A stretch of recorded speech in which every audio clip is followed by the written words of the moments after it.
మంచిదండి, అందరం కూడా కూర్చున్నామండి.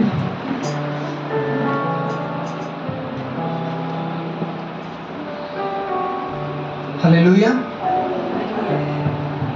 అందరు సంతోషంగా ఉన్నారా? ఎవరు సైలెంట్గా ఉన్నారు? ఎవరు? ఓకే ఓకే, సంతోషంగా ఉన్న వాళ్ళు చేతులు ఎత్తండి. Very good. సరే, అంటే సంతోషంగా ఉన్నంత మాత్రాన ఏం బాధలు లేవని కాదు, బట్ అన్నీ ఉన్నా సరే God is there with us అని ఒక ధైర్యము మన సంతోషాన్ని కలిగజేస్తూ ఉంటుంది. హల్లెలూయా. మంచిదండి, ఒక చిన్న వాక్యం చదువుకొని మనం ఆ యొక్క వాక్యాన్ని కొన్ని నిమిషాలు ధ్యానం చేసుకుందాం. కొలస్సీలకు రాసిన పత్రిక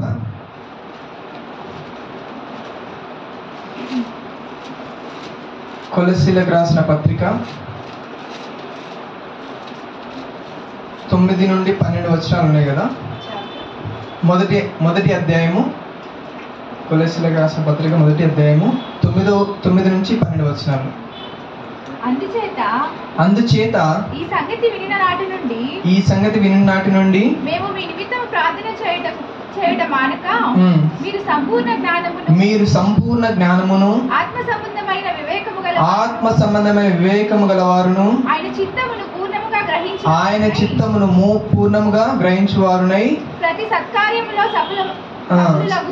సఫలమగుచు దేవుని విషయమై జ్ఞానమందు అభివృద్ధి పొందుచు అన్ని విషయములలో ప్రభువును సంతోషపెట్టునట్లు ఆయనకు తగినట్టుగా నడుచుకునే వలననియు ఆనందంతో కూడిన పూర్ణమైన ఓర్పును దీర్ఘశాంతమును కనపరచినట్లు ఆయన మహిమా శక్తిని బట్టి సంపూర్ణ బలముతో బయలుపరచవలెననియు తేజవాసులైన పరిశుద్ధుల స్వాస్థ్యములో పాలివారమొకటకు మనలను పాత్రులుగా చేసుకున్న తండ్రికి మీరు కృతజ్ఞతాస్తుతులు చెల్లింపవలననియు దేవుని బతిమలాడుచున్నాము.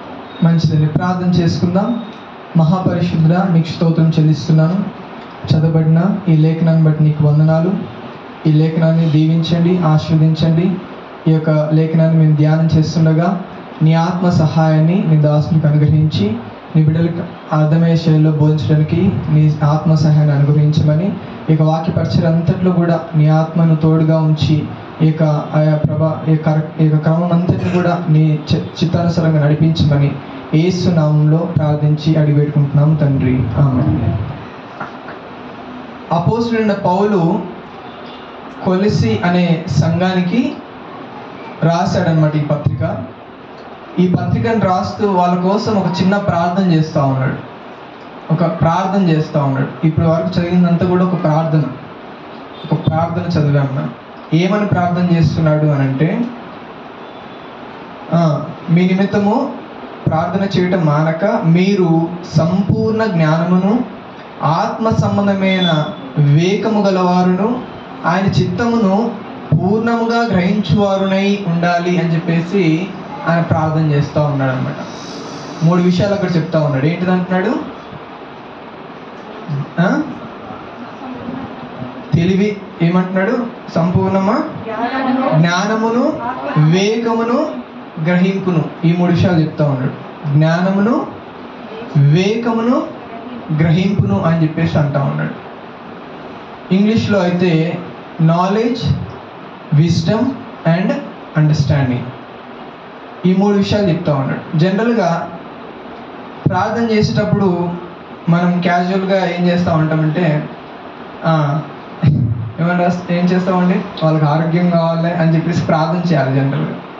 లేకపోతే వాళ్ళు ఆర్థికంగా మంచి పొజిషన్లోకి వెళ్ళాలి అని చెప్పేసి ప్రార్థన చేయాలి జనరల్గా. లేకపోతే వాళ్ళ చదువుల్లో మంచి ర్యాంక్స్ రావాలి అని చెప్పేసి ప్రార్థన చేయాలి. లేకపోతే వారికి మంచి ఉద్యోగాలు రావాలి అని ప్రార్థన చేయాలి. సంఘం అంటే ఇవన్నీ సిచ్యువేషన్స్, ఇవన్నీ పరిస్థితులు వాళ్ళకు ఉంటాయి కదా.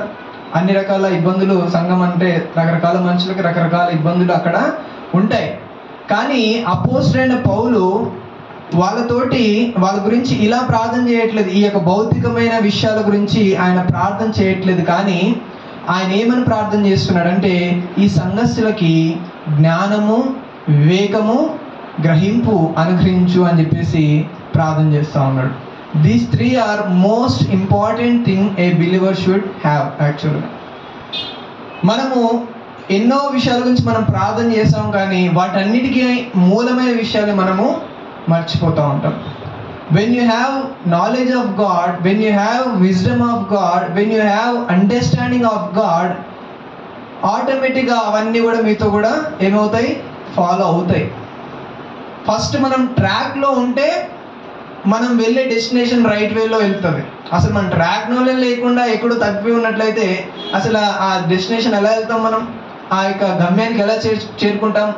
అయితే మనకు ఆ గమ్యాన్ని చేర్చే ఏమైనా వాహనం ఏదో ఉందంటే అది ఈ మూడు అనమాట. ఏంటిది? జ్ఞానము, వివేకము, గ్రహింపు. ఈ మూడు సిమిలర్గా కనిపిస్తూ ఉంటాయి జనరల్గా. Knowledge, wisdom and understanding looks similarly. చాలామంది పర్యాయ పదాలుగా దానికి దానికి తోడుగా వేసేసి కలిపేసి మాట్లాడుతూ ఉంటారు, అన్నీ ఒకటే కదా అని చెప్పేసి. కానీ ఆ మూడింటికి చాలా వ్యత్యాసం ఉంది. నాలెడ్జ్ అనేది gathering of information, acquiring some information regarding something. ఏదో ఒక విషయాన్ని గురించి దానికి సంబంధించిన అన్నీ కూడా తెలుసుకోవడము ఇది ఒక నాలెడ్జ్, అది జ్ఞానం అంటే. ఇక తర్వాత ఇక అండర్స్టాండింగ్ వచ్చేసరికి దాంట్లో నుంచి మనకు అవసరమైనవి, ఆ పరిస్థితికి అవసరమైనవి సపరేట్ చేసుకోవడం. విజ్డమ్ అంటే దాన్ని అప్లై చేయడం రైట్ వేలో. ఓకేనా? ఇంకా సింపుల్గా చెప్పాలి అంటే ఈ యొక్క నాలెడ్జ్ అనేది ఒక రా మెటీరియల్ అనమాట. బంగారం అనేది మట్టితో కలిసి అది ఉంటుంది జనరల్గా. కానీ అదంతా కలిపి తెచ్చుకోవడం అనేది ఒక నాలెడ్జ్ లాంటిది. దాన్ని ప్రాసెస్ చేయడం, దాన్ని ఆ మట్టిని ఆ యొక్క బంగారాన్ని సపరేట్ చేసి ఆ ప్రాసెస్ని జనరల్గా ఒక అండర్స్టాండింగ్ వస్తుంది. తర్వాత ఆ యొక్క సపరేట్ చేయబడిన గోల్డ్ ఏదైతే ఉందో ఏ పర్సన్కి అవసరమో, ఏ పర్సన్కి ఎలాగ దాన్ని డిజైన్ చేసి రెడీ చేయాలో అది విజ్డమ్ అనమాట. ఓకేనా? సో నాలెడ్జ్ అనేది గ్రూప్ ఆఫ్ ఇన్ఫర్మేషన్, అండర్స్టాండింగ్ అనేది separation of information to particular situation, and wisdom అనేది application of what you know in that right way యాక్చువల్గా. ఓకేనా? లాలో కూడా మనం ఒక క్రిమినల్ కేసుకి వెళ్ళినప్పుడు లా అనే జరిగేకి చాలా రకాల లాస్ ఉంటాయి. దాంట్లో లాయర్ అన్ని చదువుతాడు జనరల్గా, అది నాలెడ్జ్. ఓకేనా? కానీ ఒక మర్డర్ కేసు వచ్చిందనుకో దాని దగ్గరికి, డైవర్స్ గురించి మాట్లాడతాడా? దరిద్రంగా ఉంటుంది కదా. నాకు ఇవన్నీ లాలో ఉన్నాయి కదండి, అవన్నీ డైవర్స్ కూడా లాలో ఉన్నది కదా, దాని గురించి మాట్లాడుతుంటే పిచ్చోళ్ళు అంటారు. సో సెక్షన్స్ ఉంటాయి దానికి సంబంధించిన డివిజన్స్ ఉంటాయి, సంబంధించినది ఏమేమి ఏ లాస్ అప్లై అవుతాయి అనేవి కొన్ని నాలెడ్జ్ అనేది అది ఉంటుంది కదా. సో లా అనేది ఒక నాలెడ్జ్ అనుకుంటే దాన్ని సెక్షన్గా డివైడ్ చేయడం, అంటే ఏ పర్టికులర్ కేసు గురించి మనం వాదిస్తున్నామో దానికి సంబంధించిన సెక్షన్స్ అన్నీ కూడా సపరేట్ చేసుకోవడము ఒక అండర్స్టాండింగ్ అనమాట. ఆ పర్సన్కి ఆ సిచ్యువేషన్లో ఈ యొక్క సెక్షన్స్లో ఏది అప్లికబుల్ అవుతుంది, రైట్గా కరెక్ట్గా అప్లై అయ్యే ఏ సెక్షన్ అప్లై అవుతుందో దాన్ని సపరేట్ చేసి దాన్ని ఉపయోగించడము విజ్డమ్ అనమాట. సో ఇది కావాలి అని చెప్పేసి అపోజిట్ అయిన పౌలు సంఘానికి ప్రార్థన చేస్తూ ఉన్నాడు. ఏమవుతుందండి, మనకు నాలెడ్జ్, విజ్డము, అండర్స్టాండింగ్ ఉంటే మనం ఏం చేయగలుగుతాం, ఏ విధంగా అది మన స్పిరిచువల్ లైఫ్కి గ్రోత్గా ఉంటుంది. ఈ లోకంలో కూడా నాలెడ్జ్ అని చెప్పేసి చాలా రకరకాలు అన్నీ చూపిస్తూ ఉంటారు, ఏవో చెప్తూ ఉంటారు. సో అది డబ్బులు సంపాదించడానికి పనికి వస్తుంది, కానీ ఆత్మను రక్షించడానికి అవి ఎంత మాత్రం అవి పనిచేయవు. ఈ లోకంలో ఒక రిచ్ లైఫ్ జీవించడానికి అవి ఉపయోగపడతాయేమో, బట్ ఒక స్పిరిచువల్ లైఫ్లో లీడ్ చేయడానికి అది ఉపయోగపడవు. నరకం నుండి తప్పించుకోవడానికి అది ఉపయోగపడవు. అటువంటి నాలెడ్జ్ భూమి మీద ఎక్కడా లేదు. ఓన్లీ బైబిల్లో మాత్రమే అది నీకు దొరుకుతుంది, దేవుని వాక్యంలో మాత్రమే అది మనకి దొరుకుతుంది. అయితే ఇక్కడ అంటున్నాడు, ఈ మూడు ఉన్నట్లయితే మీరు కొన్ని చేయగలుగుతారు. ఏం చేయగలుగుతారు అని అంటే అక్కడ చూడండి ఏమంటున్నాడు, ప్రతి సత్కార్యములో సఫలులగుచు అని అంటా ఉన్నాడు. ఈ మూడు గనక మీలో ఉన్నట్లయితే, ఆ మూడు దీవెనలు, ఆ యొక్క మూడు నాలెడ్జ్, విజ్డమ్, అండర్స్టాండింగ్ అనేవి మీలో ఉన్నట్లయితే మీరేం చేస్తారంట, ప్రతి సత్కార్యంలో మీరు ఎలా ఉంటారంట, సఫలులు అవుతారు. యు విల్ బి ఫ్రూట్ఫుల్ అని చెప్పేసి అంటా ఉన్నాడు. మీరు దీవించబడతారు, ఫలించబడతారు అని చెప్పేసి అని అంటా ఉన్నాడు. ఫలించడం అంటే ఏ రకంగా ఫలించడం అనే మాట ఏంటిది అసలు అనంటే, రకరకాలుగా బైబిల్ వర్సెస్లో మనం చూస్తాం. గలతీయులకు రాసిన పత్రికల్లో ఆత్మ ఫలాలు అని చెప్పేసి రాయబడి ఉంది. ఏంటిది? ప్రేమ, సంతోషము, సమాధానము, దీర్ఘశాంతము, దయాలత్వము, మంచితనము అని దాదాపుగా ఒక 9 ఏమని రాయబడి ఉన్నాయి, ఆత్మ ఫలము అని చెప్పేసి. ఫలించడము అని అంటే వాట్ యు ఆర్ యాక్చువల్గా, fruitful in what you are, character యాక్చువల్గా అదంతా ఏంటిదండి? ఒక క్యారెక్టర్. ఓకేనా? ఫ్రూట్ఫుల్ అవ్వడం అంటే నీ యొక్క గుడ్ క్యారెక్టర్ని మెయింటైన్ చేయడం, యు ఆర్ ఫ్రూట్ఫుల్ అన్నట్టే అక్కడ. హల్లెలూయా. మనం చాలాసార్లు ఫ్రూట్ఫుల్ అని అంటే నేను ఫ్లాట్లు కొన్నామంటే నేను దీవించబడ్డాను, నేను ఫలభరితంగా అయిపోయాను, లేకపోతే నాకు కొత్త వెహికల్ కొన్నాను, ఇది నేను ఫలభరితంగా అయిపోయాను, లేకపోతే నాకు ర్యాంక్ వచ్చింది దాంట్లో నేను ఫలభరితం అయిపోయాను అని చెప్పేసి అని అంటూ ఉన్నారు. బట్ రియల్గా బిబ్లికల్గా ఫ్రూట్ఫుల్నెస్ అనే మాటకి నిజానికి you are developing in a good character. ఒక గుడ్ క్యారెక్టర్ని డెవలప్ చేసుకుంటే you are in fruitful situation. Hallelujah. What you are అనేది నీ క్యారెక్టర్. అసలు నిజానికి నలుగురు ముందు కనిపించేది అది మన ఒరిజినాలిటీ కానే కాదు. నలుగురు ముందు కనిపించేది మన ఒరిజినాలిటీ కాదు. వెన్ యు ఆర్ అలోన్, అప్పుడు నువ్వేమై ఉన్నావో అది నువ్వు. ఎవరు లేనప్పుడు, నువ్వు ఒంటరిగా ఉన్నప్పుడు నీకు ఎలాంటి ఆలోచనలు వస్తాయి, నువ్వు ఎలాంటివి చూస్తావు, నువ్వు ఎలా ప్రవర్తిస్తావు, అది నీ ఒరిజినాలిటీ. నలుగురు ముందు అందరం కూడా ప్రైజ్ రాండి అని చెప్పేసి నవ్వుకుంటూ చక్కగా మాట్లాడతాం. మనకంటే పరిశుద్ధులు అసలు భూమి మీద ఎవరూ లేనట్టుగా యాక్టింగ్ చేస్తూ ఉంటాం. So every one do that. అది తప్పదు. కానీ అది ఒరిజినాలిటీ కానే కాదు. కానీ ఒరిజినాలిటీ ఎప్పుడు ఉంటుంది అని అంటే వెన్ యు ఆర్ అలోన్. నువ్వు ఒంటరిగా ఉన్నప్పుడు నీ మైండ్లో తిరిగేటివి ఏంటివో, నువ్వు చూసేటివి ఏంటివో, నువ్వు మాట్లాడేటివి ఏంటివో. ఒకవేళ చర్చ్ మెంబర్స్ ఉన్నప్పుడు మంచి మాటలు మాట్లాడతాం, మంచిగా సాంస్క్రిట్ లాంగ్వేజ్ మాట్లాడతాం మంచిగా. బట్ ఒక బయటికి వెళ్ళిన తర్వాత ఒక చిల్లర ఫ్రెండ్స్ ఉంటారు, వాళ్ళ దగ్గర పోయినప్పుడు మన ఒరిజినల్ లాంగ్వేజ్ బయటకు వస్తూ ఉంటుంది. అప్పుడు ఒరిజినల్ భాష బయటకు వచ్చేస్తూ ఉంటుంది. అరే ఇంతకుముందు మంచిగా మాట్లాడారు, అక్కడ అది వేరు, ఇక్కడ ఇది వేరు. ఓకే. అంటే మన యొక్క భాష కూడా మన యొక్క ఒరిజినాలిటీ బయట పెడతా ఉంటుంది. అది ఫ్రూట్ఫుల్నెస్ అంటారు. ఒక చోట చూడండి, ఎక్కడ చూస్తామంటే హెబ్రీయులకు రాసిన పత్రిక 13-15 వచనం.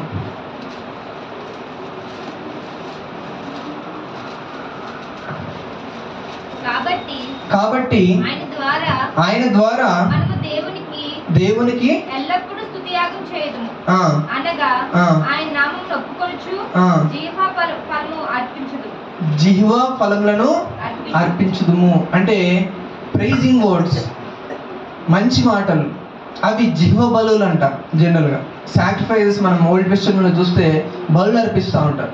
ఇక్కడ చూస్తే జిహ్వ బలులు అంటే the fruit of your lips. యాక్చువల్గా నీ పెదాల నుండి వచ్చే మంచి మాటలు కూడా నువ్వు ఫలిభరితానికి ఒక గుర్తు అన్నమాట. నీ నోటి నుండి మంచి మాటలు, దయగల మాటలు, ఎంకరేజింగ్ వర్డ్స్, నీ నోటి నుంచి ఒకరిని బలపరిచే మాటలు వచ్చినప్పుడు, నీ నోటి నుండి ఒకరిని విశ్వాసంలో నడిపించే మాటలు వచ్చినప్పుడు, నీ నోటి నుంచి దేవుని స్తుతించే మాటలు వచ్చినప్పుడు యు ఆర్ ఫ్రూట్ఫుల్ అని అర్థం అక్కడ. Hallelujah. Fruitfulness is not only a character, fruitfulness is also what you speak. యాక్చువల్గా నువ్వేమై ఉన్నావో అది ఒక ఫ్రూట్ఫుల్ అయితే, నువ్వేం మాట్లాడతావో అది కూడా ఒక ఫ్రూట్ఫుల్నెస్. మరొకటి చూస్తే నీ ప్రవర్తన చూడండి, రోమీయులకు రాసిన పత్రిక 6:22. ఇప్పుడు పాపం నుండి విమోచింపబడి దేవునికి దాసులైనందున పరిశుద్ధత కలుగుటే మీకు ఫలము. పరిశుద్ధత కలుగుటే మీకు ఫలము, దాని అంతము నిత్య జీవము. దాని అంతము నిత్య జీవం. అంటే పరిశుద్ధంగా జీవించటయే మీ యొక్క ఫలము. Living a righteous life is the fruit of God. యాక్చువల్గా అదొక ఫ్రూట్ఫుల్నెస్. ఒక నీతి నిజాయితీతో జీవించడము ఒక ఫలభరితమైన జీవితం. అది నీ క్యారెక్టర్ ఫలిభరితంగా ఉంటుంది. నువ్వు నాలెడ్జ్, అండర్స్టాండింగ్, విజ్డమ్, దేవుని యొక్క జ్ఞానము, వివేకము, గ్రహింపు నీలో ఉంటే నీ యొక్క నీ యొక్క క్యారెక్టర్ బాగుంటుంది, నీ యొక్క మాటలు బాగుంటాయి, నీ యొక్క నడవడిక, నీ యొక్క జీవన శైలి ఎలా ఉంటుందంట? బాగుంటుంది. అది ఫ్రూట్ఫుల్నెస్గా ఉంటుంది.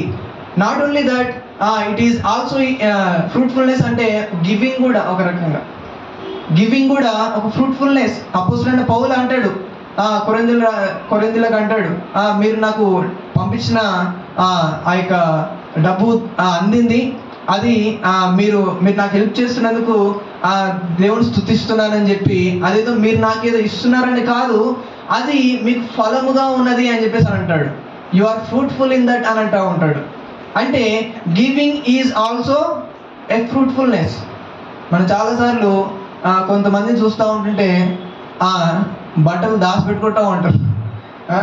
అది చినిగిపోతున్నా సరే, అది తుప్పిపట్టిపోతున్నా సరే, ఆ ఎలకలు కొట్టేస్తున్నా సరే, అది పక్కన వాళ్ళకి ఎవరైనా ఇద్దామని మనసే ఉండదు. వాళ్ళు వేసుకోరు, బట్ అది ఎవరికి ఇవ్వాలన్న మనసు కూడా రాదు. ఎందుకంటే they don't have that character. అసలు యాక్చువల్గా ఇవ్వాలన్న మనసే వాళ్ళ దగ్గర ఉండదు. వండుకుంటారు, అవి పాడైపోతున్నా సరే పడేస్తారు తప్ప ఎవరైనా అడుక్కునేవాడు అసలు మాత్రం పట్టుమని సరే ఖచ్చితంగా వేయరు అసలు.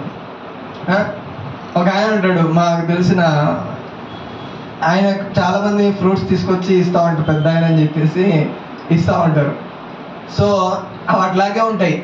పాపం ఆమె ఇంట్లో పని మంచి వస్తూ ఉంటుంది, పనులు చేసుకుంటూ వస్తూ ఉంటుంది, రోజుకి ఇన్ని పనులు పాడైపోయి ఆయన తింటూ వేరేకి ఇవ్వడు. ఇక అదొక అంతే కదా, ఇక ఏం చేయలేవు ఇక అది. ఎందుకనంటే దే డోంట్ హ్యావ్ దట్ యాక్చువల్గా ఇవ్వాలన్న ఆ యొక్క స్వభావం వాళ్ళు లేదు. అసలు దేవుడికి ఇవ్వాలన్న స్వభావం లేదు, మనుషులకి ఇవ్వాలన్న స్వభావం లేదు. నిజానికి చెప్పాలంటే when you give then you get. యాక్చువల్గా నువ్వు ఇస్తూ ఉంటుంటే కొత్తవి వస్తూ ఉంటాయి. నువ్వు దాచిపెట్టుకుంటూ దాన్ని మూడబెట్టుకుంటూ ఉంటే దేవుడు నీవు అసలు దీనికే నువ్వు సరిగ్గా లేవు, అసలు ఇంకా కొత్త నీకు అవసరమే లేదు అని అంటాడు. When you give you will get it from God. నువ్వు ఇస్తూ ఉంటుంటే దేవుడు ఇస్తూ ఉంటాడు నీకు కూడా. ఎందుకంటే you are a giver, so God will give to a giver. యాక్చువల్గా ఇచ్చేవాడికి ఇస్తూ ఉంటాడు, దాచిపెట్టుకునేవాడికి కాదు, స్వార్థం కోసం అట్టి పెట్టుకునేవాడి కోసం కాదు. అవసరతలో చేయి చాచేవాడికి దేవుడు కూడా ఏం చేస్తాడండి, చేయి చాచి ఇస్తూ ఉంటాడు వాళ్ళకి కూడా. Hallelujah. That is also a fruit of God. యాక్చువల్గా దాంట్లో కూడా ఫలించడం, ప్రతి సత్కార్యమందు సఫలులగుదురు అని చెప్పేసి అంటా ఉన్నాడు. ఇంకోటి conversions also a fruit. Actually whom you win, ఎంతమందిని క్రీస్తులోకి నడిపిస్తావో అది కూడా ఒక ఫలభరితమైన జీవితమే. నువ్వు ఒకటిగా రక్షించబడితే సరిపోదు, నలుగురిని కూడా నువ్వు రక్షణలోకి నడిపించినప్పుడు అవి నీకు ఫలభరితముగా ఉంటుంది. సో కాబట్టి ఈ యొక్క జ్ఞాన వివేకము గ్రహింపు ఉన్నప్పుడు నువ్వేం చేస్తావంట, ప్రతి సత్కార్యమందు నువ్వు సఫలు అవుతారు అని చెప్పేసి అంటా ఉన్నాడు. దాని తర్వాత చూద్దామండి ఇంకేమంటున్నాడు అదే వచనంలో. కొలస్సీయులకు రాసిన పత్రిక 1, దేవుని విషయమై అన్ని విషయములలో ప్రభువుని సంతోషపెట్టినట్లు ఆయనకు తగినట్లుగా నడుచుకుందురు అని చెప్పేసి అంటున్నాడు. Not only you will be fruitful but also you will please God అంటున్నాడు. ఇవన్నీ ఉంటే దేవుని నువ్వేం చేయగలుగుతావు, సంతోషపెట్టగలుగుతావు.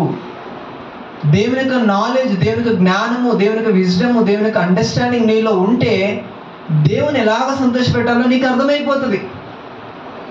ఒకరింటికి వెళ్తున్నప్పుడు ఒక హాస్పిటల్లో ఒక వ్యక్తి ఉంటున్నప్పుడు తను ఏం తింటాడు మనకు అర్థం కాదు. అప్పుడు ఎవరిని అడుగుతాం, తన భార్యని అడుగుతాం. ఏం తింటాడు జనరల్గా, ఆయన ఏమి ఇష్టపడతా ఉంటాడు, ఆమెకు తెలుస్తాయి అన్ని. సో ఇవి తినండి, ఇవి తింటాడండి అని చెప్పేసి అని అంటాం. ఎందుకు? షీ నోస్, బికాస్ ఆయనతో పాటు ఉంటుంది కాబట్టి, ఆయన గురించి అన్నీ ఆమెకు తెలుసు కాబట్టి, ఆయన లైక్స్ ఏంటో ఆయన డిస్లైక్స్ ఏంటో ఆ భార్యకు తెలుసు. ఆమె చెప్పేస్తుంది. ఇదే సపోజ్ ఏదైనా కూర ఉండాలనుకోండి, ఆయనకి ఏం ఇష్టమైన కూర ఆమెకు తెలుసు. మనిషి బయట వాళ్ళకి తెలుస్తుంది, అది తెలియదు. అది ఎందుకనంటే ఆయన గురించి మొత్తం ఆమెకి తెలుసు, దగ్గరుండి ఆమె చూస్తుంది కాబట్టి, దగ్గరుండి ఆయన ఇష్టాలు ఆమెకు తెలుసు కాబట్టి, ఆయన ఏమైతే సంతోషంగా ఉంటుందో వాటికి సంబంధించిన ఆమె వండి పెడుతుంది. అలాగే దేవుడికి సంతోషమైన విషయాలు నీకు తెలియాలి అని అంటే you must B with God. You must know the knowledge of God, the wisdom of God, the understanding of God. ఆయన గురించి నీకు పూర్తిగా తెలిసినప్పుడే ఆయన వేటి విషయాలు ఆయన సంతోషపడతాడు, ఏం చేస్తే ఆయన ఆనందిస్తాడు అనే విషయాలు మనకి అర్థమవుతాయి. అవి మనం చేయగలుగుతాం. చాలాసార్లు ఏమనుకుంటామంటే, రీసెంట్గా ఒక ఆయన ఉన్నాడు, ఆటో కొనుక్కున్నాడు, చర్చిలో భోజనాలు పెట్టాడు. 5,000 పెట్టేసి భోజనాలు పెట్టాడు. చర్చిలో కూడా రాలా, ఆటోలో కూర్చొని ఎంజాయ్ చేస్తూ ఉన్నాడు అనమాట. వాళ్ళ పిల్లలు వారి భార్య వచ్చేసి కూర్చున్నారు అనుకుంటా, ఇచ్చేసాడు. ఆ రోజుగా అందరూ భోజనం చేసి వెళ్ళిపోయిన తర్వాత ఇక ఈయన తాగుతున్నాడు, ఇలా గ్యాంగ్ అయితే తీసుకుపోయి ఫుల్గా తాగుతున్నాడు, ఎంజాయ్ చేస్తున్నాడు. ఇక ఫుల్ తాగి అడవుగా నడిపి దాన్ని పోతా కొట్టేసుకున్నాడు. ఆటో తుక్కు అయిపోయింది. ఇప్పుడు ఏమంటారు, ఇక ఆయన ఆలోచన ఏమనుకున్నాడు, నలుగురికి భోజనాలు పెట్టిస్తే అయిపోయి దేవుడు అంత చెల్తా, ఇక ఏం చేసినా చెల్తా, ఇక దేవుడికి 1,000 రూపాయలు కానుక పడిస్తే అయిపోయి మన సైడే ఉంటాడు, ఏం చేసినా మనకి నడుస్తుంది అని చెప్పేసి అనుకుంటున్నాడు. అది సంతోషం అనుకుంటున్నాడు. దేవుని సంతోష పెట్టడం అంటే 10 మందికి భోజనాలు పెట్టడం అనుకుంటున్నాడు. దేవుని సంతోష పెట్టడం అంటే 10 మందికి చీరలు పెట్టడం అనుకుంటున్నాడు. మంచివే, అవి మంచివే, దాన్ని కాదనట్లే. But unless you are right with God, నువ్వు దేవుడికి ఇష్టమైన కార్యాలను చేయకుండా నువ్వేం చేసినా సరే అవి ఏమైపోతాయండి, నిష్ప్రయోజనం. అవన్నీ కూడా దేవుని సంతోషపెట్టే పనులు నువ్వు చేయకుండా దేవుడికి నువ్వేదో చేస్తున్నానని గొప్పగా నువ్వేం చేసినా సరే అది ఏమైపోతుందండి, నిష్ప్రయోజనం దేవుడి దృష్టిలో. ఇక్కడ చూస్తే దేవుని ఏం సంతోషపెడతాయో ఆయన తెలుసు. ఏప్రిల్ రాసిన పత్రిక 11వ అధ్యాయం 6వ వచనంలో అంటాడు, విశ్వాసము లేకుండా దేవునికి ఇష్టలై ఉండుట అసాధ్యము. నీకు దేవుడు మనసు ఏంటో నీకు అర్థమైనప్పుడు ఆయన దేంట్లో ఇష్టపడతాడు, ఏ విషయం అయితే ఇష్టపడతాడు అని తెలుస్తుంది నీకు. అక్కడ చూస్తే దేవుడు అంటున్నాడు, విశ్వాసం ఉంచితే నా పైన నేను చాలా ఇష్టపడతా ఆ వ్యక్తిని. If you trust me I will be pleased by him అని చెప్పేసి అంటున్నాడు. మనమేమో విశ్వాసం ఏముండదు, భౌతికమైన కార్యాలు చేసేసి మనం తృప్తిపరచుకొని we did something to God అని చెప్పేసి అనుకుంటా ఉన్నాడు. దేవుడు వచ్చి భోజనాలు చేశాడు అక్కడ, చెప్పండి. లేకపోతే ఇచ్చే కానుకలు తీసుకెళ్ళి బిల్డింగ్ కడుతున్నాడా దేవుడు? ఆయనకు అవసరమా అవన్నీ? ఏం కావాలి? నువ్వు కావాలి. హల్లెలూయా. యూ వాంట్, యాక్చువల్గా నువ్వే కావాలి. నీవు ఆయన పైన విశ్వాసం ఉంచితే హి విల్ బి ప్లీజ్డ్ అంటున్నాడు. చాలా సంతోషపడతానంట. చాలాసార్లు విశ్వాసం చాలా చీప్గా తీసేస్తూ ఉంటాం. విశ్వాసం అంటే అర్థం కాదు కొన్నిసార్లు. విశ్వాసం అంటే డౌట్లెస్ ట్రస్ట్. ఒక వ్యక్తిని నువ్వు నమ్మావు అని అంటే ఇక అసలు డౌట్ ఉండకూడదు. దాంట్లో డౌట్ ఉంది అని అంటే you are not trusting him. Actually చాలాసార్లు విశ్వాసం ఉంచుతున్నానండి అని అంటూ ఉంటారు, నమ్మకం ఉండదు. బైబిల్ లోపలనేమో దేవుడు చేస్తాడు చేయడు అని ఒక రకమైన కలవరము. ఇంకో పైకేమో నేను విశ్వాసం ఉంచుతున్నా, నేను నమ్ముతున్నా అని చెప్పేసి అని అంటూ ఉంటారు. పై ఇన్సైడ్ రియల్ ఫెయిత్ అనేది లోపల మనిషికే తెలుస్తుంది, బయట మనుషులకు తెలియదు. అది how much you trust God అనేది you know better way than any other. నువ్వు విశ్వాసం ఉంచితే నీలో డౌట్ ఉండకూడదు. కదా డౌట్ ఉంది అని అంటే నువ్వు సరిగా విశ్వాసం ఉంచట్లేదు అని చెప్పేసి దేవుడు ఒకసారి చాలా బాధపడతాడంట. అక్కడ వారి అవిశ్వాసాన్ని బట్టి వారి మధ్యలో అద్భుతాలు చేయలేదంట. అక్కడ చేయలేదంట అసలు. దేవుడు దుఃఖపడి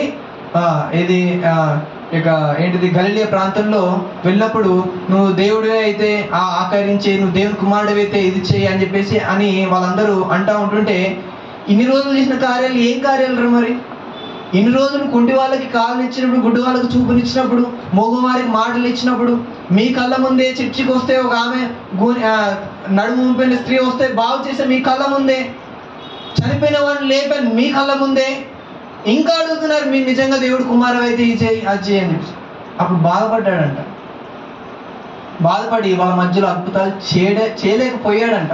he cannot done miraculous things అంట. అంటే when you trust God then only he can perform miracles. నువ్వు విశ్వాసం ఉంచినప్పుడే ఆయన మీ జీవితంలో అద్భుతాలు చేయడానికి ఆయన ముందుకు రాగలుగుతాడు. అంటే మన అద్భుతాలు చేయకుండా అడ్డుకునేది ఏంటిది అని అంటే దేవుడు కాదండి, అవర్ డౌట్ఫుల్నెస్, మన అవిశ్వాసము. మన యొక్క అవిశ్వాసమే మన అద్భుతాలని ఆపివేస్తూ ఉన్నాయి. జనరల్గా మన జీవితాలు జరగకుండా, మన దగ్గరికి రాకుండా అడ్డుగోడలుగా ఉన్నాయి అవిశ్వాసం. ఆ అవిశ్వాసమే తీసేయాలి. కానీ you can observe every day every miracle. Actually నువ్వు కావాల్సిన ప్రతిరోజు నువ్వు అద్భుతాలను చూస్తూ ముందుకెళ్ళగలుగుతా ఉన్నావు. ఆ అవిశ్వాసాన్ని దేవుడు ఇష్టపడాడు. దేవుడు ఇష్టపడేది అంటే విశ్వాసం అంటున్నాడు. రెండోది అంటున్నాడు నీ ప్రవర్తన. చూడండి ప్రొవర్బ్స్ 16:7, సామెతలు 16:7.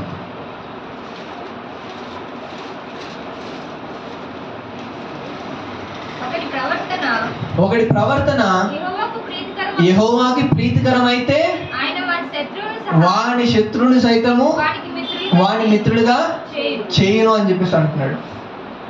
ఒకటి ప్రవర్తన దేవుడికి ఇష్టంగా ఉంది అని అంటే ఎక్కడదా ఎంత దాకా చేయగలుగుతారంటే ఆడు పీకల దాకా పగతో ఉన్న రగిలిపోతున్న మనిషిని కూడా ఎంతో ప్రేమించే వ్యక్తిగా వాడిని మార్చగలుగుతాడంట.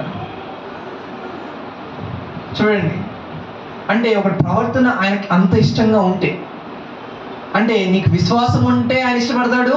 నీ ప్రవర్తన బాగున్నా సరే చాలా ఇష్టపడతాడు. నేను వదిలిపెట్టాడు అసలు ఇక్కడ. హల్లెలూయా. నువ్వు ఎక్కడున్నా సరే, నువ్వు ఎటు వెళ్తున్నా సరే, నువ్వే పని చేస్తున్నా సరే, he will be with you. నీ మీదకి ఎటువంటి అపాయం రాకుండా ఆయన ఏం చేస్తాడంటే కాపు కాస్తా ఉంటాడు. Because God loves you much అని చెప్పి. అంతే ఇక దేవుడు చాలా ప్రేమిస్తాడు. ఎందుకంటే నీ ప్రవర్తన అంత ప్రీతికరంగా ఉందంట. God pleasing your behaviour. నీ ప్రవర్తన అంత ఇష్టంగా దేవుడికి ఉంది అంటే ఆయన ఏం చేస్తాడంట, శత్రువుని కూడా నిన్ను మిత్రుడుగా చేస్తాను అని చెప్పేసి అంటా ఉన్నాడు. అంటే దేవుడు ఇష్టపడుతున్నది ఏంటంటే నీ నుండి విశ్వాసాన్ని ఇష్టపడుతున్నాడు, నీ నుండి మంచి ప్రవర్తన ఇష్టపడతా ఉన్నాడు. దేవుని మందిరానికి వెళ్ళినప్పుడు నీ ప్రవర్తనని జాగ్రత్తగా చూచుకునండి అని చెప్పేసి అని అంటున్నాడు. God absorbs every man, God absorbs every person. మనుషులు అనుకుంటా ఉంటారు దేవుడేం ఏం చేసినా నడుస్తుంది, ఆయన దశమ భాగాలు ఇస్తే సరిపోతుంది, ఏం చేసినా నడుస్తుంది, లంచాలు తీసుకున్నా పర్లేదు, దాంట్లోంచి దశమ భాగాలు ఇస్తే అయిపోయాయి, ఎటువంటి దుర్మార్గమైన పాపాలు చేసినా పర్లేదు, 10 మందికి భోజనం పెడితే దేవుడు క్షమించేస్తాడు, లైట్ తీసుకుంటాడు. దేవుడు కూడా అదే అనుకున్నాడేమో, నేను చాలా మంచి వ్యక్తిని, నేను ఏం చేసినా సరే ఆయన మాఫ్ చేసేస్తాడు అని చెప్పేసి అనుకున్నాడు. సీక్రెట్గా పాపం చేసేసాడు.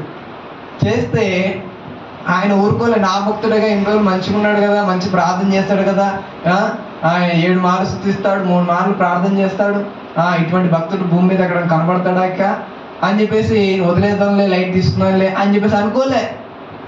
వదిలిపెట్టలేదు అసలు.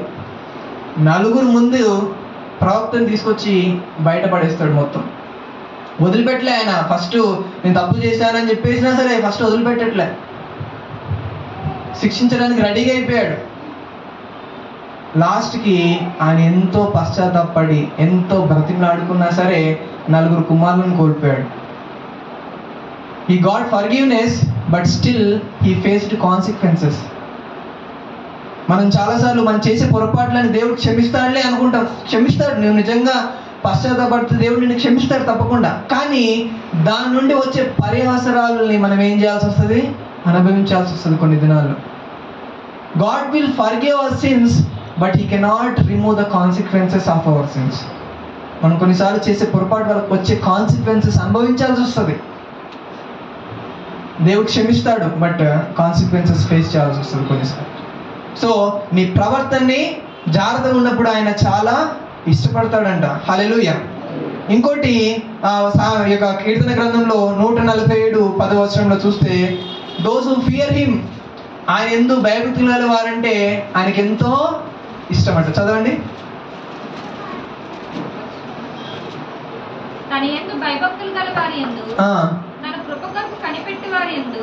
యెహోవా ఆనందించువాడు అని చెప్పేసి అంటున్నాడు. ఆయన ఎందుకు భయభక్తులు గలవాడు ఆయన కృపకు కనిపెట్టుకునేవాడంట.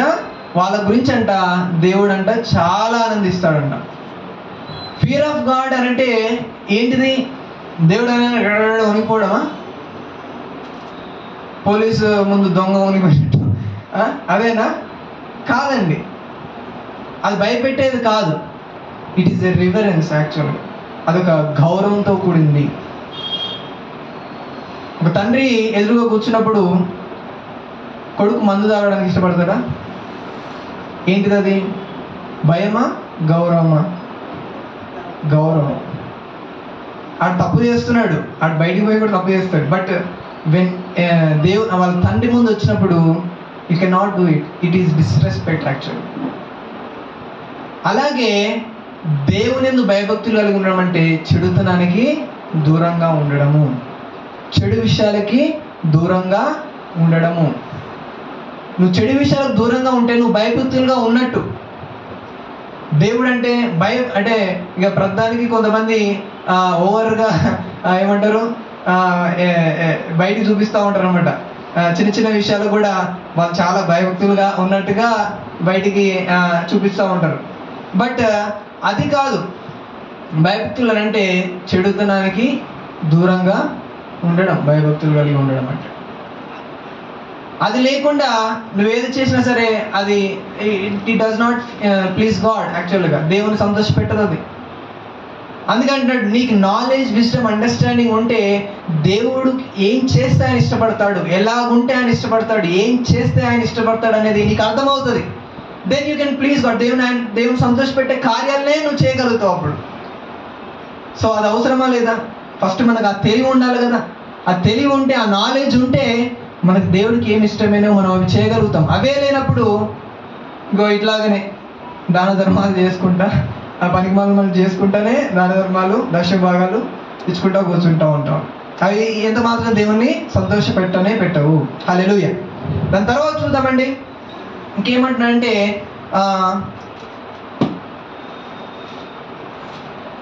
అందులోనే చూస్తే ఏమనుంది, మీరు యేసుక్రీస్తు వలన, ఎక్కడుంది నెక్స్ట్ వచ్చాం,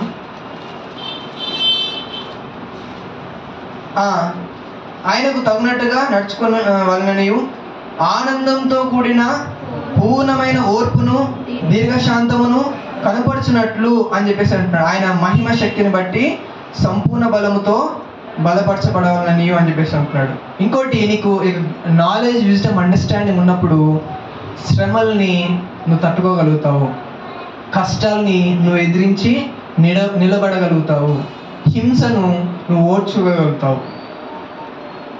అవి లేనప్పుడు you can not stand in persecution.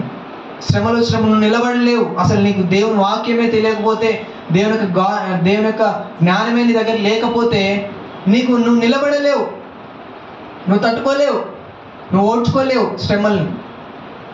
అపోస్తలుడైన పౌలు అని అంటాడు, ఏమంటాడంటే ఆయన జ్ఞానంను, ఆయన శ్రమల్లో పాలిభాగస్తుడవుటకు, ఆ జ్ఞానాన్ని పొందుకోవటకు నేనేం చేస్తున్నాను, సమస్తమును పెంటగా ఎంచుకొనుచున్నాను అంటాడు. ఎక్కడ చూస్తామండి? ఫిలిప్పీలకు రాసిన పత్రిక 3వ అధ్యాయము 7-8 వచనాలు చూడండి. అయినను ఏవేవి నాకు లాభకరములై ఉన్నాయో వాటిని క్రీస్తు నిమిత్తము నష్టముగా ఎంచుకొంటిని.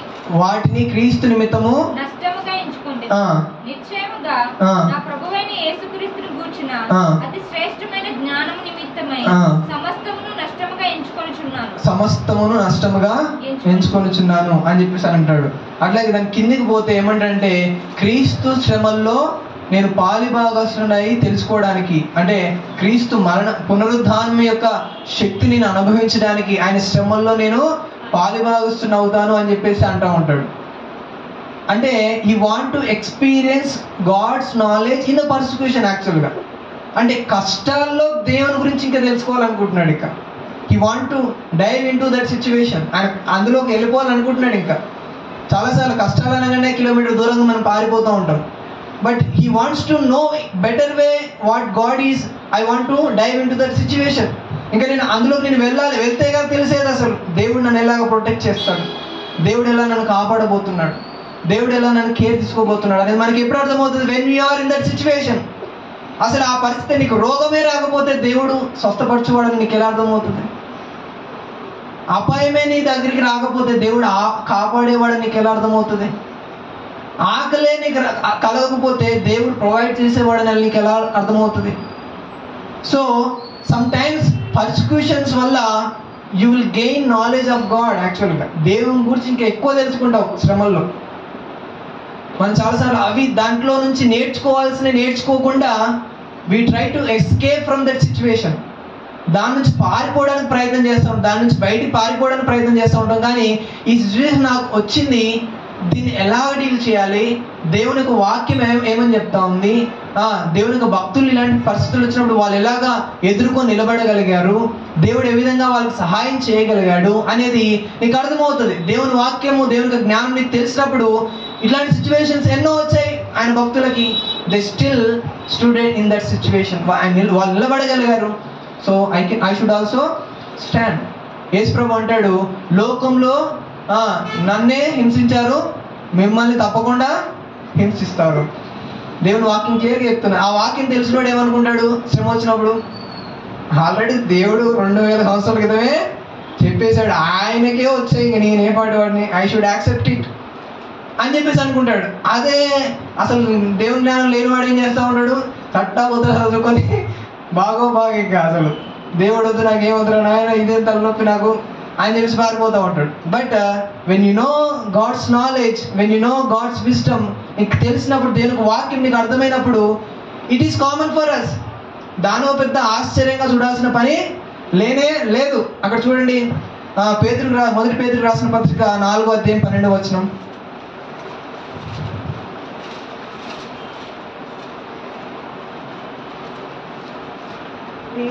ప్రియులారా, మిమ్మును శోధించుటకు మీకు కలుగుచున్న అగ్ని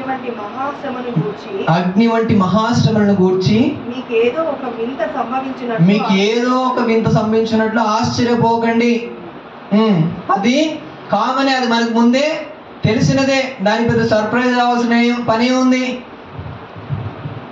దేవుని బిడ్డలు అంటే హింస జరుగుతూనే ఉంటుంది ఆటోమేటిక్గా. అది ఆది సంఘం నుంచే అది జరుగుతూ వస్తూ ఉంది. మనకేమది కొత్త కాదు. దేవుని బిడ్డలు అన్నప్పుడు కొంతమంది ఫ్రెండ్షిప్ కట్ అయిపోతూ ఉంటారు. దేవుని బిడ్డలు అన్నప్పుడు కొన్ని రిలేషన్స్ బ్రేక్ అయిపోతూ ఉంటాయి. దేవుని బిడ్డలు అన్నప్పుడు కొంతమంది మనకు జాబ్స్ ఇవ్వరు. దేవుని బిడ్డలు అన్నప్పుడు మనకు రావాల్సిన ఏంటివి గవర్నమెంట్ రావాల్సిన కొన్ని రావు. దేవుని బిడ్డలు అన్నప్పుడు కమ్యూనిటీ నుంచి మనకి హింస వస్తుంది, సొసైటీ నుంచి మనకి వేరు చేయబడతా ఉంటాము. It is common. దాంట్లో పెద్దగా ఆశ్చర్యపాల్సింది ఏంటిది? When you know God's word you will take it light. యాక్చువల్గా దేవుని వాక్యమే, దేవుని జ్ఞానమే నీకు తెలిస్తే దీస్ ఆర్ కామన్. దానికి కూర్చొని ఇంకా 24 గంటలు నేర్చుకుంటూ ఉపవాస ప్రార్థనలు చేయాల్సిన అవసరమే లేదు. It is common for us. Persecutions are common for us. ఆనందంతో భరిస్తారంట. అక్కడ చూడండి, ఆనందంతో కూడిన పరిపూర్ణమైన ఓర్పును దీర్ఘశాంతమును కనపరచినట్లు అని అంటూ ఉన్నాడు. ఓర్పు దీర్ఘశాంతం అంట ఆనందంతో మీరు అనుభవిస్తారంట, దాన్ని అవలంబిస్తారంట. When you know knowledge, wisdom and understanding of God. ఎందుకంటే దేవుడు అంటాడు, నా నిమిత్తం మీకు హింస కలిగినప్పుడు మీరు సంతోషించి ఆనందించుడి. ఎందుకు అనంటే ఆ హింస వలన your reward is in heaven. పరలోకంలో దీనికి తగిన ప్రతిఫలాన్ని మీరు అక్కడ పొందుకోబోతున్నారు. So you must be happy for that. అందుకే అంటున్నాడు, ఆనందంలో అసలు ఆ పిచ్చితనం ఏం కాదు, అది you are getting some benefit through that persecution. యాక్చువల్గా ఆ శ్రమ వల్ల నీకు ఒక బెనిఫిట్ వస్తుంది, so that you are happy. అంతే కదండి. ఒక తల్లి గర్భంతో ఉన్న తల్లి ఒక బిడ్డను కంటున్నప్పుడు పెయిన్స్ వస్తాయి. ఆ పెయిన్ వచ్చినా సరే షీ విల్ బి హ్యాపీ. ఎందుకంటే she is going to see that gift of God. ఆ పెయిన్స్ పోయిన తర్వాత, తన డెలివరీ అయిన తర్వాత ఆ పాపను పట్టుకున్నప్పుడు ఈ నొప్పులన్నీ కూడా ఆమె మర్చిపోతుంది. అసలు అది లెక్కలోకే రావు. అసలు she will be very happy when she see the child. ఆ పాపను చూసినప్పుడు, ఆ అబ్బాయిని చూసినప్పుడు చాలా ఆనందిస్తూ ఉంటుంది. ఎన్ని రోజులు కష్టపడింది, ఆ గర్భంలో మోసినప్పుడు ఆ పెయిన్, ఆ కంటున్నప్పుడు ఆ పెయిన్ అంతా కూడా ఆమె ఏమైపోతుంది, మర్చిపోతుంది. It is nothing for her. అది ఎందుకు పనికిరాంది. అలాగే పరలోకానికి వెళ్ళినప్పుడు all the persecutions, all the troubles in this world will be nothing in front of the glory in the heaven. Hallelujah. పరలోకంలో మన కోసం దాచిపెట్టిన మహిమతో పోలిస్తే దీస్ ఆర్ నథింగ్. అపోస్తలుడైన పౌలు అదే అంటాడు, పరలోకంలో మన కోసం ఉంచబడిన ఆ మహిమతో పోలిస్తే ఇవి ఏ పాటివి అని అంటాడు. ఈ శ్రమలు ఏ పాటివి? ఆయనకు ఆల్రెడీ రాళ్ళతో కొట్టారు, కొరడాలతో కొట్టారు, బట్టలు లేకుండా దిగంబరిగా ఉన్నానంటాడు. 3 సార్లు ఓడ ప్రయాణంలో ఓడ బద్దలైపోయిందని అంటాడు. ఎన్నో దినములు ఉపవాసాలు ఉన్నానంటాడు. ఇవన్నీ చెప్తా ఉన్నాడు. చెప్పుకుంటూ వచ్చేసి ఇవన్నీ ఏ పాటివి ఆ మహిమతో పోలిస్తే అని అంటా ఉన్నాడు. Yes, if you know that knowledge, దేని గురించి కూడా నువ్వు అసలు బాధపడవు. ఏ కష్టం గురించి కూడా నువ్వు బాధపడవు. ఏ నష్టం గురించి కూడా నువ్వు బాధపడవు. ఎందుకంటే your reward will be there in heaven. Unless until you did some mistakes వల్ల, నువ్వు చేసిన తప్పుడు వల్ల ఏదైనా జరిగితే you must be regret for that. కానీ నువ్వు న్యాయంగా దేవుణ్ణిలో ఉంటూ నీకు వచ్చిన శ్రమలు అయితే మాత్రం it will be a reward for you. Hallelujah. దాని తర్వాత అంటున్నాడు, ఇవన్నీ తెలిసిన తర్వాత నువ్వేం చేస్తావంటే ఇవన్నీ నువ్వు ఫలిస్తావు, సఫలు అవుతావు. దాని తర్వాత దేవుడు సంతోషపెట్టారు తెలిసిపోతుంది. దాని తర్వాత హింసల్ని ఎలాగా డీల్ చేయాలనేది కూడా నీకు అర్థమవుతుంది. దాని తర్వాత you can worship God in a correct way.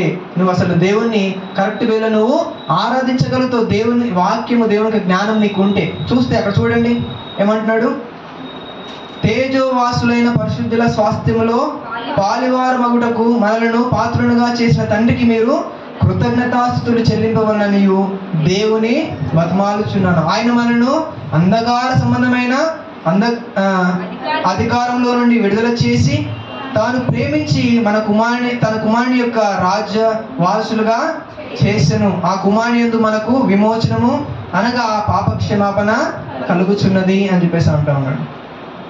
దేవునికి కృతజ్ఞతాస్తుతులు చెల్లిస్తారు కరెక్ట్ వేలో. ఎందుకనంటే ఎందుకు దేవుని కృతజ్ఞతాస్తుతులు చెల్లిస్తాడు అనంటే ఈజ్ రైటింగ్. అసలు ఒక బిలీవర్గా నువ్వు ఉంటున్నావంటే నీకు ఎటువంటి దీవెనలు ఉన్నాయనేవి నీకు తెలియాలి ఫస్ట్. అసలు యూ డోంట్ నో. అసలు బిలీవర్గా ఉంటే లేకపోతే నాకు ఆ జాబ్ రాలేదు, నాకు ఈ ర్యాంక్ రాలేదు, నాకు అది రాలేదు, ఇది రాలేదు అని చెప్పేసి we are fail to praise God యాక్చువల్గా చాలాసార్లు. But what you have is nobody have in this world. యాక్చువల్గా నీ దగ్గర ఉన్నది ప్రపంచంలో ఎవరి దగ్గర లేదు. నీకున్న ఆశీర్వాదాలు భూమి మీద ఏ మనిషి కూడా లేవు. ఏంటి అంటున్నాడు అక్కడ చూడండి, గాడ్ రీమేడ్ అస్. అక్కడ చూస్తే ఆయన స్వాస్థ్యంలో పాలివారం ఒకటకు అని అంటున్నాడు. మనను పరిశుద్ధులుగా స్వాస్థ్యంలో పాలిపోవటం మనకు పాత్రులుగా చేసాను అని చెప్పేసి అంటున్నాడు. He remade us to be partakers of in heaven. పరలోక రాజ్యంలో మనం కూడా పాలిబాక్స్లో అవ్వడానికి మనల్ని ఏం చేశాడంటే రీమాడిఫై చేశాడు. మన జీవితం ఒకటి ఉండే, but he changed and modified us. యాక్చువల్గా ఒక నూతనత్వాన్ని మనలో కలగజేశాడు. మనుషుల్లో వేరే వాళ్ళు బయటలో ఉన్నాయా? ఎవరిలో ఉండదా? ఎవరైనా రక్షణ లేని వాడికి కూడా ఉండదా అది ఆ భాగ్యము? లేదు. You are a new born person. యాక్చువల్గా దేవుణ్ణిలో ఉన్నవాడు, క్రీస్తులో ఉన్నవాడు, తిరిగి జన్మించిన వాడు. It's a new life for you. వాళ్ళకి అది లేదు, బయట వాళ్ళకి ఆ న్యూ లైఫ్ అనేది లేదు, కానీ నీకుంది. రెండోది చూస్తే ఆయన ఏమంటున్నాడు, ఎందుకు స్తుతించాలంటే he rescued you, he delivered you. అంధకారమైన సంబంధం దానిలోంచి నేను ఏం చేశాడంట, విడుదల చేశాడు అని అంటున్నాడు.